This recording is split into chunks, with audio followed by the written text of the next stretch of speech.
A father set out one day to teach his young daughter a powerful lesson. When she woke up in the morning, he took her in front of a mirror and asked her, "What do you see?" She smiled and answered, "I see myself." He then took her to the window and asked her, "What do you see now?" "I see houses and trees and grass and a whole world outside," she said.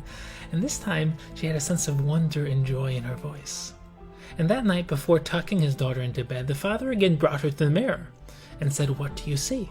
"I still see myself," she said, a bit confused as to why they were doing this again. But he then took her to the window and said, "What do you see now?"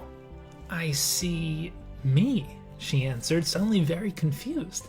Did the window turn into a mirror? Be patient, stay focused, and keep on staring at the window. What do you see? After a long silent moment, her eyes lit up. "I finally see it. I see houses and trees and the world outside." Her father smiled and explained to his daughter, "Sometimes we get so caught up in our own lives that we think everything in life revolves around us. Instead of seeing the true nature of things, we see everything as a mirror of ourselves. And as a result, we project our views onto everything we see and everything we hear. Instead, we each need to learn how to peer past the surface, past ourselves, and see the endless beauty, wisdom, and depth that lies beneath that surface. Because when we do so, we turn the mirror into a window, revealing a world of depth behind it." And the journey from Rosh Chodesh Elul through Yom Kippur is a 40-day experience of self-awareness, teshuvah, and spiritual growth, whereby we become closer than ever to Hashem and our true selves. And this process of closeness culminates in the holiday of Sukkos, which represents the ultimate connection between Hashem and the Jewish people. The center of this connection is the Sukkah, which represents the marriage canopy as Klal Yisrael, the Jewish people, marry Hashem. And as we approach this time of closeness, we need to delve into the meaning of the Sukkah and the lesson that it holds for us. Chazal enigmatically compare the schach of the Sukkah, the roof of the Sukkah, to the ideal form of beauty. What does this mean? And the spiritual concept of beauty is central to the connection we aim to develop through the process of Sukkos. So in order to understand this connection, we need to delve into the spiritual concept of beauty, and to do that, we need to understand the unique beauty of Sarah Imenu. Sarah was the most beautiful woman in the world, and we know Sarah was physically beautiful and that her beauty wasn't just of an ethereal spiritual nature. When Sarah and Avraham descended to Mitzrayim, to Egypt, the Egyptians and even Paro himself desired her. And the Egyptians were steeped in immorality, interested only in beauty that ran skin deep. However, we know that Sarah was immensely spiritual as well, and that she reached the loftiest of spiritual levels. At the end of Parshas Noach, Rashi explains that one of Sarah's other names was Yiska.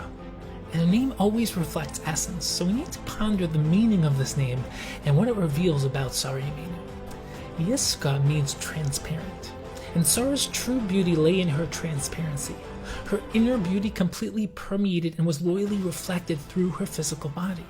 And genuine beauty requires the midah, the character trait of transparency, where the physical body reflects the inner and spiritual beauty, something infinitely greater than any external beauty.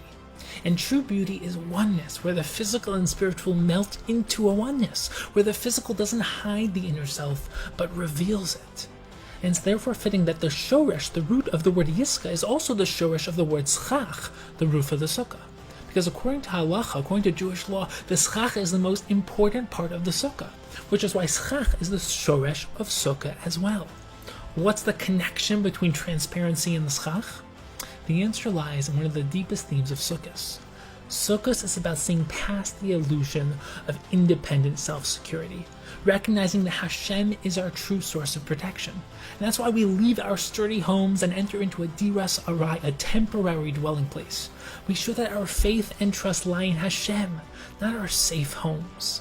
While on the surface our security and safety seems to come only from our own efforts and hishtadlus, when we look past the surface, we recognize that everything comes from Hashem. And that's why the schach is the main part of the sukkah. It trains us to see past the surface. The schach have to be transparent, allowing us to see the stars at night. It has to be loose enough to allow some sunlight and rain to enter the sukkah. Because only when we have a transparent surface can we truly see what lies behind it. And Sukkot teaches us how to approach the physical world. And the purpose of this physical world is for us to use everything it has to offer for a spiritual purpose. And this requires us to immerse ourselves in the physical world. But for this immersion to be proper, we have to maintain control and focus while using the physical.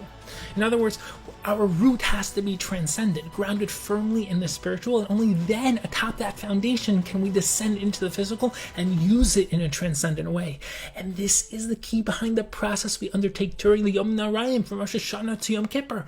We first experience Elul, then Rosh Hashanah, and then Yom Kippur, which is a developmental process of raising ourselves higher and higher above the physical world and deeper into the spiritual world.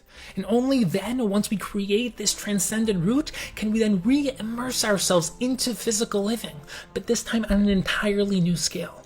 We have to infuse the totality of our spiritual acquisition into our physical life, elevating our actions and intentions as we move this physical world towards its ultimate spiritual root.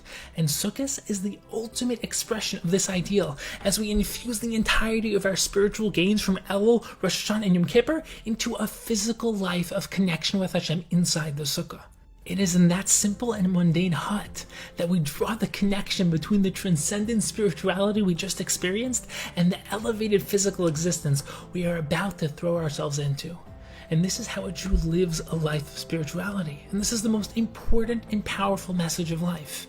There are always two levels of reality, the surface level and the deeper spiritual level. And the surface is meant to reflect the spiritual, reveal it, emanate its truth and beauty. But often we struggle. We forget, we get caught up in the deception that the surface is all that there is. But even when we fail, even when we fall, there's always hope. There's always a path back to our true selves. And this is the message of Sukkot. This is the message of life. To strive to see more, feel more, learn more, become more. May we all be inspired to not only see past the surface, but to then reveal that truth through the surface, to live holistic lives of truth, spiritual beauty, and true oneness.